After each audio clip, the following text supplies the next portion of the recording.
Kapag naririnig natin ang salitang bayani, ano ba ang unang pumapasok sa isip nyo? Madalas, mga espada, baril at digmaan, di ba? Pero paano kung sabihin ko sa inyo na ang isa sa pinakamalaking pagbabago sa ating kasaysayan ay nagsimula hindi sa isang sandata, kundi sa isang panulat? Samahan niyo akong alamin ang kwento ng ating pambansang bayani, si Jose Rizal. Yan mismo yung tanong na nasa puso ng kwento niya. Paano nga ba naggawa ng isang simpleng pluma na gising ang damdamin ng isang buong bansa? Paano ito naging mas makapangyarihan pa kaysa sa espada? Tara, tuklasin natin. Okay, so heto ang magiging biyahe natin sa kwento niya. Magsisimula tayo sa kanyang kapanganakan, dadaan tayo sa pagkabata niya, alamin natin kung paano niya ginamit ang pluma bilang sandata hanggang sa kanyang huling sakripisyo at kung ano ba ang pamanang iniwan niya para sa ating lahat ngayon. Unang-una, para mas maintindihan natin si Rizal, kailangan nating balikan yung Pilipinas noong panahon niya. Isipin nyo, isang bansa na daan-daang taon ng sakop ng Espanya. Isang lipunan na puno ng kawalang katarungan. Dito sa ganitong mundo, isinilang ang ating bida. So, sa gitna ng ganitong kadiliman, noong June 19, 1861, may isang sanggol na isinilang sa Calamba, Laguna. Siya yung magiging liwanag at pag-asa ng bayan, pero ang dala niya hindi espada, kundi ang kapangyarihan ng mga salita.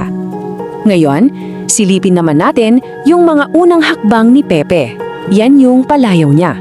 Mula pa lang kasi sa pagkakabata, kitang-kita na agad na hindi siya ordinaryo. At malaking parte dyan ang kanyang ina, si Doña Teodora, na unang nag-train sa isip ng isang henyo. At hindi to exaggeration ha? Isipin niyo to, 3 taong gulang, marunong nang magbasa. Pagdating ng 8 taon, sumusulat na ng tula. At sa buong buhay niya, 22 wika ang kanyang pinag-aralan at natutunan. Iba, di ba? Talagang gifted. Pero alam niyo, may isang kwento mula sa nanay niya na talagang tumatak sa kanya habang buhay. Yung kwento ng gamo-gamo at ng apoy. Dito niya naiintindihan na mayroong karangalan at mayroong kabuluhan ang pagsasakripisyo ng sarili para sa isang mas malaking liwanag. At yan ang aral na dadalhin hanggang dulo. Dumako na tayo sa naging laban niya. Naintindihan kasi ni Rizal na ang tunay na kalaban ay hindi lang yung mga mananakop. Ang kalaban din ay yung kamangmangan at kawalan ng pagkakaisa sa puso ng mga Pilipino. At para dyan, kailangan niya ng isang espesyal na sandata. Alam nyo, habang marami ang gustong lumaban gamit ang dahas, gamit ang baril, iba ang naging game plan ni Rizal. Para sa kanya, ang tunay na revolusyon ay nagsisimula sa isip. Ang laban niya ay laban ng mga ideya. Ang sandata niya, tinta at papel. At ang una niyang bala ay ang novelang Noli Me Tangere.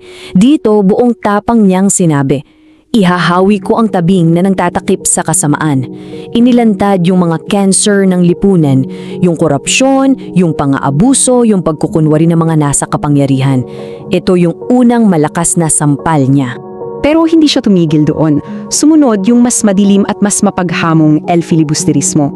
At dito, hindi na lang mga Espanyol yung tinatamaan niya, kundi tayong mga Pilipino na rin.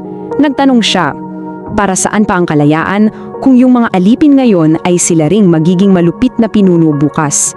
Napakabigat na tanong, di ba? Parang sinasabi niya, tumingin muna tayo sa salamin. Well, dahil sa tapang ng kanyang mga sinulat, you can imagine, naging public enemy number 1 siya ng gobyerno. At yung mismong panulat na ginamit niya para magmulat sa mga tao, yun din ang naging dahilan ng kanyang katapusan. At ang bilis ng mga pangyayari, inaresto siya, ipinatapon sa dapitan. Pagkatapos, isinaalam sa isang peken paglilitis na alam na natin kung saan hahantong. Hatol na kamatayan. Hanggang sa dumating yung umaga ng December 30, 1896 sa Bagong Bayan, kung saan niya hinarap ang firing squad. Pero kahit sa bingit ng kamatayan, isinulat pa rin ang kanyang huling obra, ang Mi Ultimo Adios o Huling Paalam. Ito ay hindi tula ng isang talunan, kundi tula ng isang taong puno ng pag-ibig para sa kanyang bayan, handang ibigay ang lahat. Akala ng mga Espanyol, sa tagpatay kay Rizal, tapos na ang kwento. Na kapag pinatahimik na nila siya, matatapos na rin ang lahat ng ideyang sinimulan niya. Pero, doon sila nagkamali. Dahil yung kamatayan niya, hindi pala yun yung ending. Yun pala yung simula. Kasi yung pagiging martyr niya, yun yung naging spark Yon yung nagsindi sa apoy ng himagsikang Pilipino noong 1896.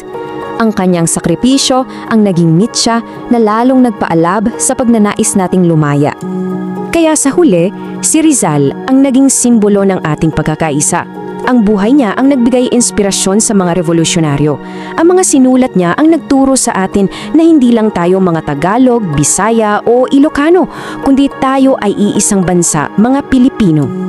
At dito na tayo sa huling bahagi. So, anong aral ang pwede nating makuha sa kwento ni Rizal?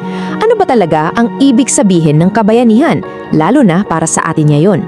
Itinuro sa atin ni Rizal na ang pagiging bayani ay hindi lang tungkol sa pag-aalay ng buhay. Tungkol din ito sa paggamit kung anuman ang talento at kaalaman na meron ka para sa ikabubuti ng bayan, para sa kapwa mo.